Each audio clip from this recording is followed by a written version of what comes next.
Hello and welcome to another World of Warplanes replay video with me, Sir 10 Death.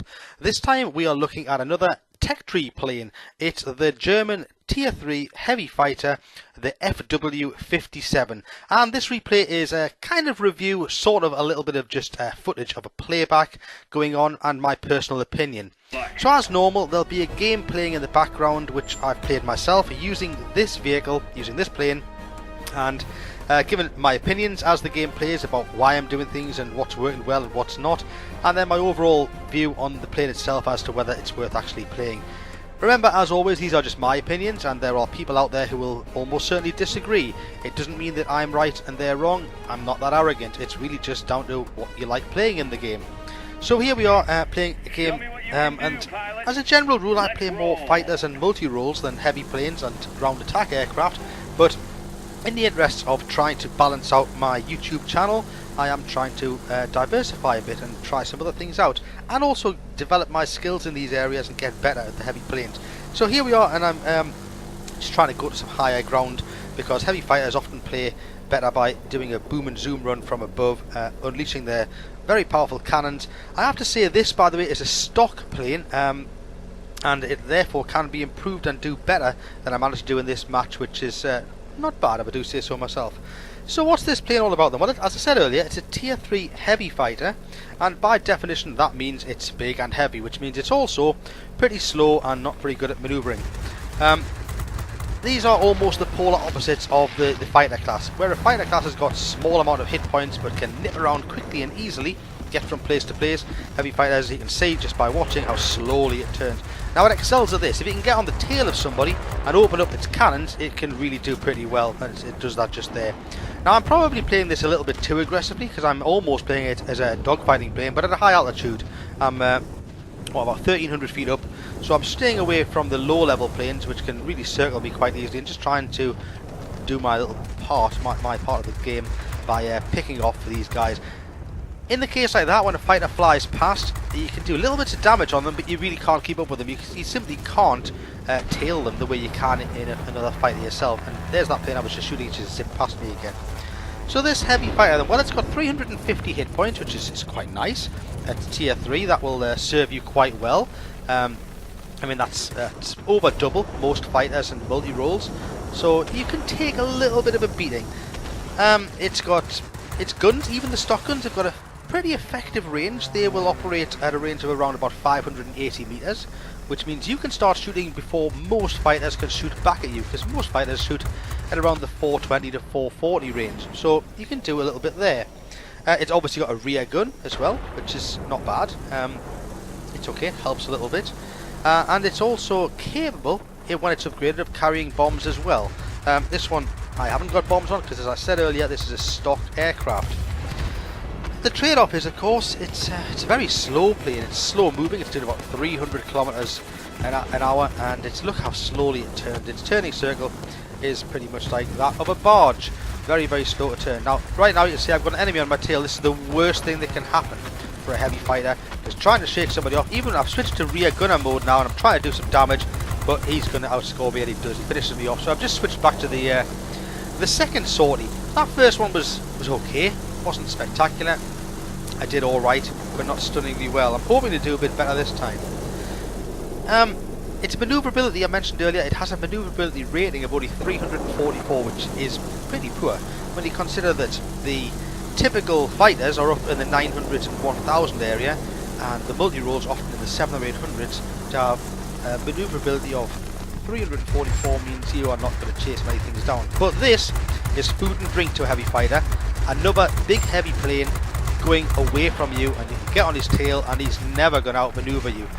You'll notice another problem I'm experiencing here is overheating of the guns. They overheat pretty quickly. They do cool down quite fast, but if you keep your finger on the mouse key, as I was there, it doesn't take too long until you get that red reticle where your guns are starting to overheat and ultimately slow down and jam. How am I doing at the moment? Well, I'm doing alright. I've only died once, and the teams are fairly level at the minute, both on about 25% of superiority. And once again, I've actually got myself into a bit of a dangerous place here, because I'm deep in enemy territory. There's several fighters zipping around me, and quite fortunately for me at the moment, They're not actually paying attention to me. If they were, I'd almost certainly be out there. I've got the grade 5 heavy fighter award there and just past 6,000 combat points, which is pretty nice. And I'm still just trying to play this quite aggressively. Probably more aggressive than this should. This guy here is pretty much went head to head with me there, just rammed me, which is would have worked out better in my favour than it is. Ramming is never a great strategy in my personal opinion, and that was me out there for the second one. This is the third sortie as well now.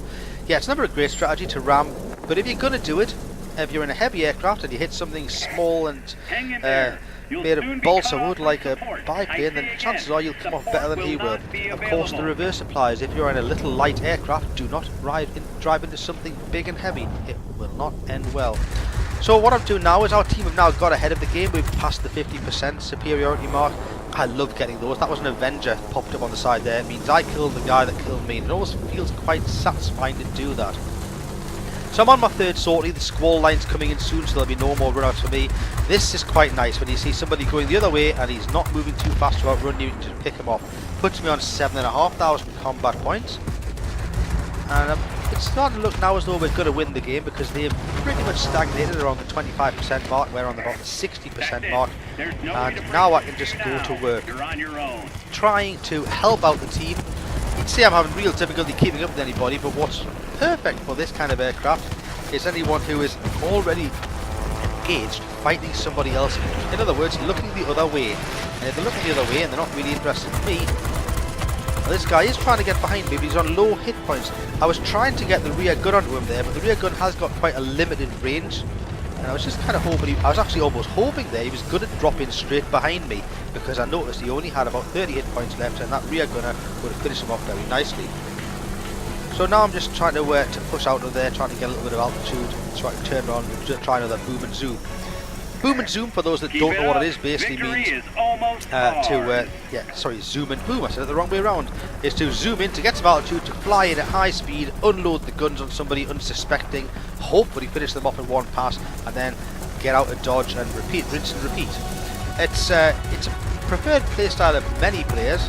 I have to say I probably play more the turn and burn style of play, which is low level, high maneuverability aircraft where you are literally turning and trying to get behind people. I'm trying to get behind this guy here and I'm struggling, but actually, luckily for me, he's banked the other way and just coming straight into my guns. I don't do much, but with the rather large guns you tend to have on heavy fighters, every little bit you do can do significant damage to enemy planes. There's two of them here. This guy here is going away from me, but he's still in my range. I'm still just chipping away at him. Knocked a bit more. Got him. That's another Avenger as well. I've just passed 9,000 combat points. Got myself a couple of Avengers. That's pretty nice. And I'm still on more than half of my hit points, so I'm confident of seeing the game out here. Somebody else going away from me. There's the grade 4 heavy fighter award.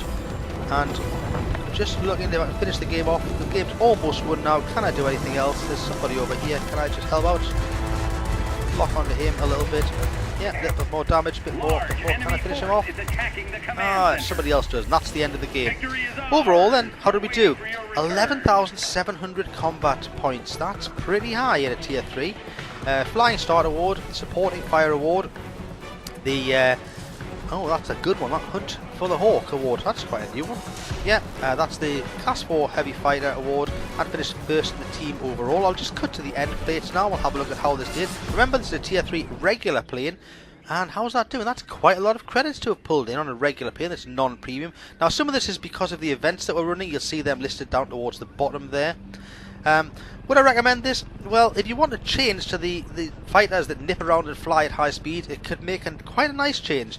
Personally, I find the big, slow, lumbering planes quite challenging to play normally, and this is not a typical game for me. Normally they end a lot worse than this, but I just thought I'd show off what the plane can do, and do remember it was a stock plane.